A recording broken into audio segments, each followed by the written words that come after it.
नाज़रीन, नवाब शाह जे सोनारा बाज़ार जा दुकानदार बिजली जे वादो बिलनि ख़िलाफ़ सरापा एहतजाज बणिजी विया आहिनि। दुकानदारनि पारां टायरनि खे बाहि ॾेई धरणो हंयो वियो ऐं वापडा ख़िलाफ़ नारेबाज़ी कई वई आहे। वधीक तफ़सील इम्तियाज़ कीरियो जी रिपोर्ट में। नवाब शाह जे सोनारा मार्केट जे दुकानदारनि वसीम खोखर, नबी बख्श बलोच, इरशाद भट्टी ऐं ॿियनि जी अॻवानी में बिजली जा वादू बिल अचण ख़िलाफ़ टायरनि खे बाहियूं ॾेई सख़्त एहतजाज कयो। उन मौक़े ते वापडा ख़िलाफ़ सख़्त नारेबाज़ी पिणु कई वई।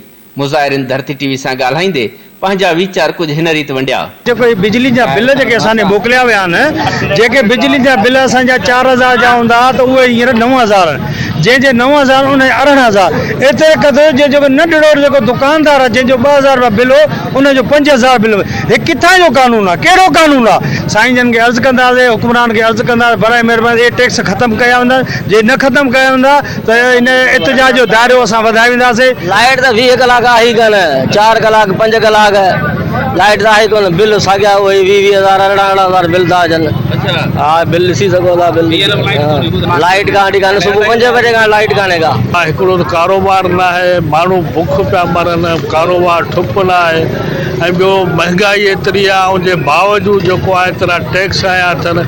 असां वज़ीर आज़म पाकिस्तान खां मुतालबो था कयूं, सेनेट जे चेयरमैन खां, गवर्नमेंट ऑफ पाकिस्तान खां, वापडा जे चेयरमैन खां मुतालबो था कयूं, महिरबानी करे हिन टैक्सनि ते नज़रसानी कयो।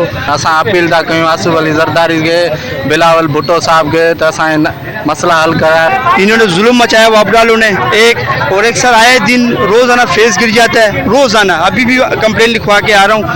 बिल केतिरो आहे लीगल और टैक्स केतिरो आहे। जे इहो टैक्स जेके गरीब माण्हू ॾे वञे थो त उहो तबाहु बर्बाद थो थी वञे न। खाइण लाइ न आहे हुननि वटि, खाइण लाइ न आहे त बिल किथां भरींदा, टैक्स किथां भरींदा?